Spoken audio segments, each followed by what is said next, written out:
Hello everyone. So this is the second video that I'm actually doing on bowel movements. The first video was about gut health and gut movements and all about anatomy and things like that. So today I'll be specifically dealing with questions that my clients have asked. So let me go through the questions one by one. It is majorly related to constipations and uh, everything related to bowel movements. Okay. So let me just take the questions one by one.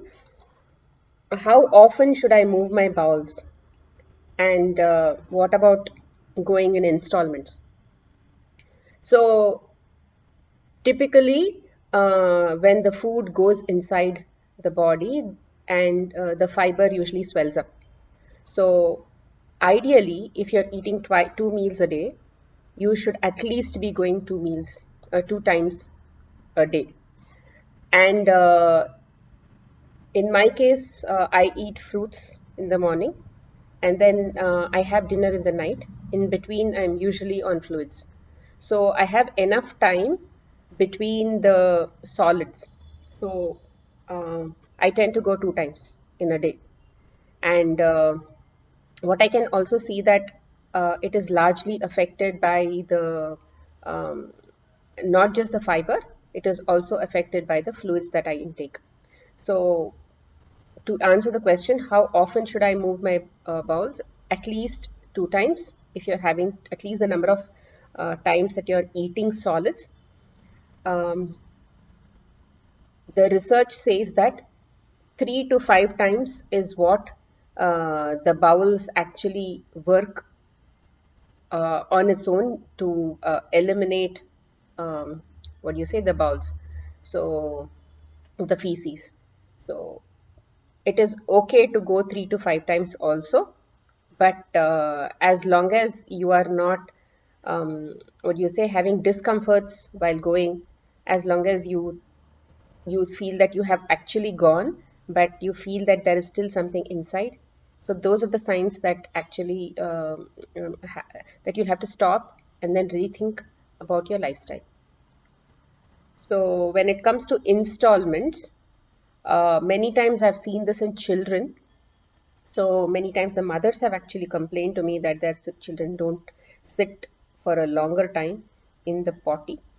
See, see the way I have explained this in the previous video also, but then this is common sense. So the gut is about 30 feet, and the colon itself is the length of our body. So sort of coiled up and all that, right?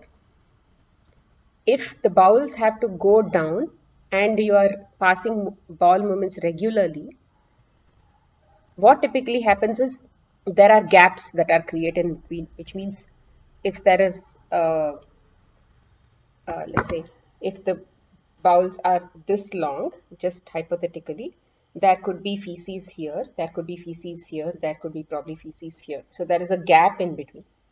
So in that case, what happens is typically they are not pushed into one corner like this. So it will need some amount of gravity to work. And let's say you sit on the potty seat, and then there is a lot of mind body coordination that is happening, mind muscle coordination that is happening, which I've already explained in the previous video. So the mind will have to send a message to the muscles to say, okay, now is the time to start moving the muscles, and you'll have to start working. So sometimes it could take up to 10 minutes for the peristalsis to sort of happen, and due to various reasons, and then the feces will sort of descend down and then come to the end of the anus, to the anus, and then it will be eliminated. So when children don't sit often, typically what I've actually seen is only when there is a urgency, they do go sit on the potty seat, and then whatever chunk is basically um, away is ready, that is what is going to descend down, and then they eliminate it. But then if they had probably waited for about 5 6 7 minutes, and then waited for the muscles, because if something had to move out at that moment, the muscles were already starting to work, right? So if when the muscles have already started to work, it is quite possible that uh, the chunk that is maybe a little behind will also descend down, or come from the transverse colon to the descending colon, and then it will come out through the rectum and all that, and then come out. So it is advisable for us to wait for some more time for these chunks to come out, until you really feel that there is nothing else to come. See, typically what happens is, when people always are running behind tasks and they think that potty is basically a chore, then they tend to get into such complications. But in my opinion, this is very, very important, because if you keep filth inside the body, this filth will basically affect all the body parts. Because I have also discussed in the previous video that the content or the quality of the bowels in the colon uh, also reflects the health of your body. So, right, it is important for us to actually wait for some time.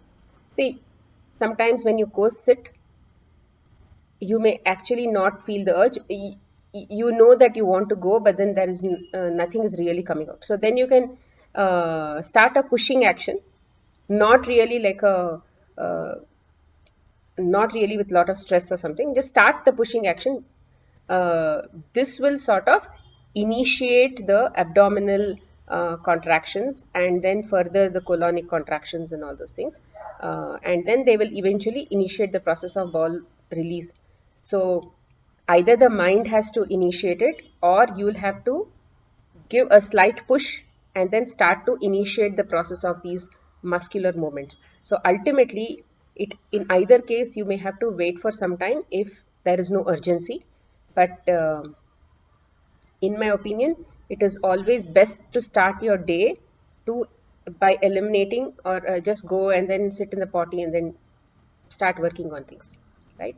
So that is about installments and number of times. I've already answered that. Second question is nature of the feces. So should I be worried if it is floating or it is submerged? So what does it mean?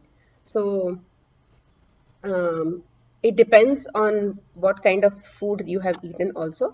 So sometimes the feces may float.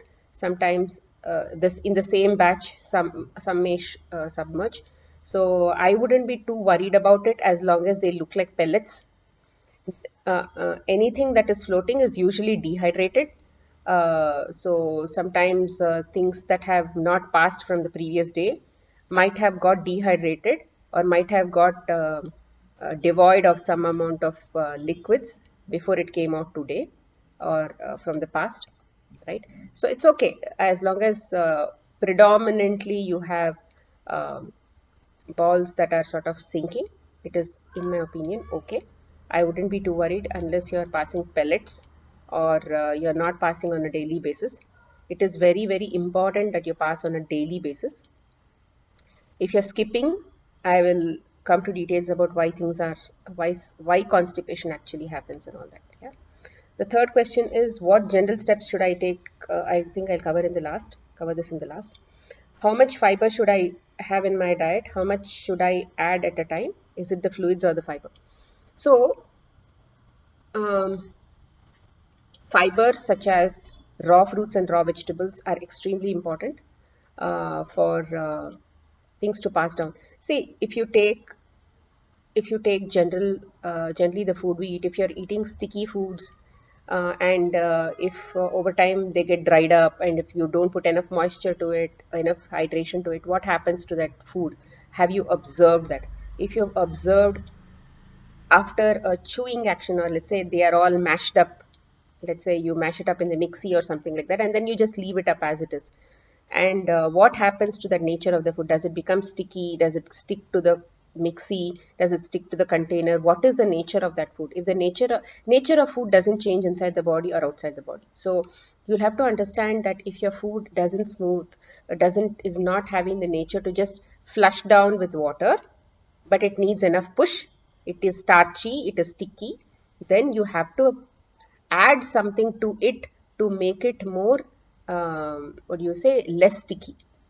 So typically, I advise every single cooked meal to have salads, that is vegetables which are rich in water, to manage such things, right? So fiber is extremely important. I would always advise,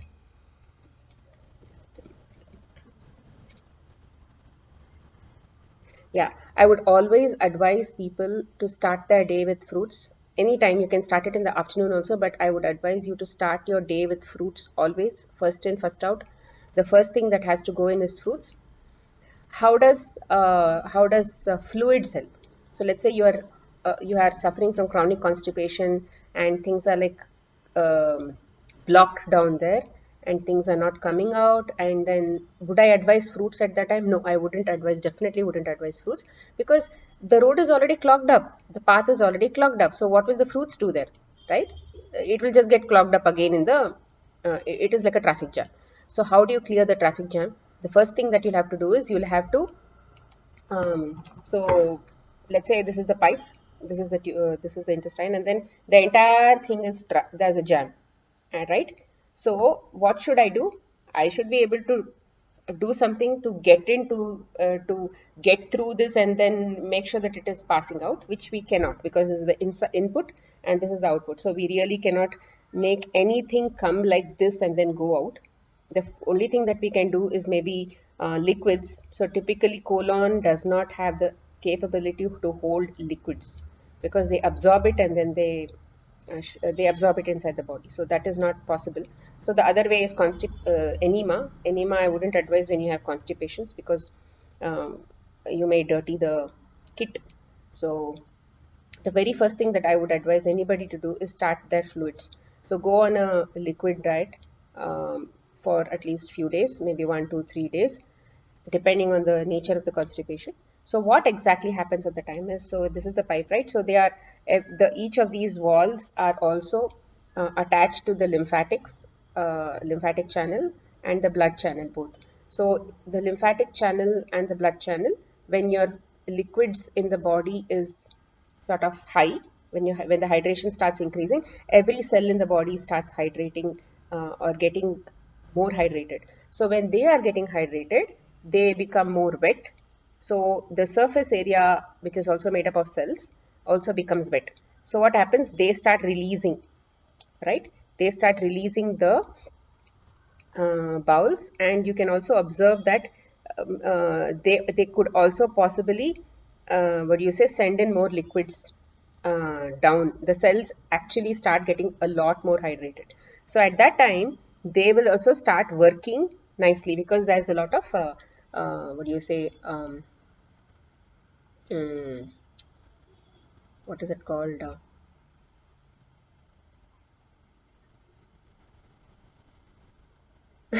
I'm forgetting the word. So there's a lot of hydration. So the bowel movements eventually, they are released and then they come closer, and then they are basically moving because of the fluids. And when the cells are actually hydrated, they work well. And what is their work? To basically, they know their respective jobs, so they'll start doing their respective jobs. So your body's dehydration is the first reason why you are constipated, right? Um of course, there are other reasons for constipation, but then if you bring dehydration into the body, it will actually start working, irrespective of whether you have mental issues, whether you had other issues for this to happen. But hydration is the first step that I would advise, for all this to actually happen. So I will continue this in the I'll continue the rest of the questions in the next video.